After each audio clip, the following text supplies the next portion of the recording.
I'm Mallory Chastain, and today I'm going to teach you a little bit about Lev Vygotsky's social development theory and its implications in the classroom. Lev Vygotsky was born in Tsarist Russia in 1896. His theoretical focus centered on how people learn. Vygotsky's theory goes by many different names, including the social development theory, social learning theory, social cognitive theory, and socio-cultural theory. Although there are many different names for his theory, there is one general belief. Vygotsky's theory indicates his general belief that learning and full cognitive development take place through two primary means, language and social interaction. Vygotsky believes that all the higher functions people practice originate from dynamic social interaction and relationships between people. The big idea of this theory is that through scaffolding and guided participation, the teacher helps her students develop their zone of proximal development. The first aspect of Vygotsky's theory is the idea of a zone of proximal development. The hand motion that we will use to represent the zone of proximal development is this. You're just going to make a big skull around your head. This zone of proximal development is the area between what a learner can do by him or herself and that which can be attained with the help of a more knowledgeable other, such as a teacher or a more advanced peer. For example, a teacher or a more advanced peer would draw a student into his or her zone of proximal development, where the student can master skills and knowledge with assistance, but not yet independently. Vygotsky claimed that learning occurs just above the student's current level of competence. So, the student in our example will have a higher performance when working with the teacher or more advanced peer. The student's zone of proximal developments are constantly changing and expanding as their knowledge and experiences change and expand. Full development of the zone of proximal development depends upon full social interaction. Within this idea of a zone of proximal development, the other two main ideas of Vygotsky's theory arise: scaffolding and guided participation. Vygotsky believes that in order for a learner to reach their full potential, cognitive development, and expansion of the zone of proximal development, the second main idea of his theory, scaffolding, must take place. The hand motion that we will use to represent scaffolding is this. We're just going to act like we're climbing up the rungs of a ladder.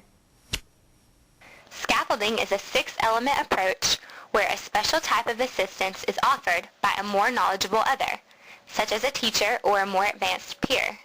The 6 different elements of scaffolding include sharing a specific goal, the whole task approach, immediate availability of help, intention assisting, the optimal level of help, and conveying an expert model. Knowledge, skills, and development create the foundation of scaffolding. During scaffolding, a student would interact with a teacher or a more advanced peer to accomplish a task which they cannot perform independently. To begin with, the teacher or more advanced peer would assume most of the responsibility for guiding problem solving, but gradually this responsibility transfers to the child and the child is able to develop problem solving skills of their own. As the student's knowledge and zone of proximal development expands and changes, so does the use of scaffolding. Along with this supportive learning assistance known as scaffolding, the third main idea of Vygotsky's theory, guided participation, also takes place. The hand motion that we will use to represent guided participation is this. Guided participation. Guided participation is the interaction between a novice, which we can view as a student, and a more knowledgeable other, such as a teacher or a more advanced peer. During this interaction, the more knowledgeable other, or the teacher or more advanced peer, acts as a mentor and or tutor to help expand the novice's or student's learning. Just as with scaffolding, as the learner's knowledge and zone of proximal development expands and changes, so does the use of guided participation. Now that we know all the details about Vygotsky's social development theory and have learned the hand motions to the 3 main points, I'm going to teach you a little chant that will help this stick in your brain. Through scaffolding and guided participation, the teacher helps her student develop their zone of proximal development. There are many different ways in which Vygotsky's social development theory can be applied in classrooms today. For example, curriculum can be designed to influence the interaction between learners and learning tasks. Instruction can also be modified according to the 6 elements of scaffolding. Instruction can also be modified according to guided participation, whether it is through teacher-student pairings, student-student pairings, or even small group work.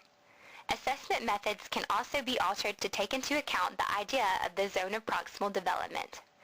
These methods should not limit the student. They should target both the student's level of actual development and their level of potential development. That's where the idea of challenging your students comes from. All of these influences of Vygotsky's social development theory can be and are used on a daily basis in many classrooms. These influences are important because they help develop the proper learning and cognitive development of your students inside and outside of the classroom. The big idea of this theory is that through scaffolding and guided participation, the teacher helps her students develop their zone of proximal development.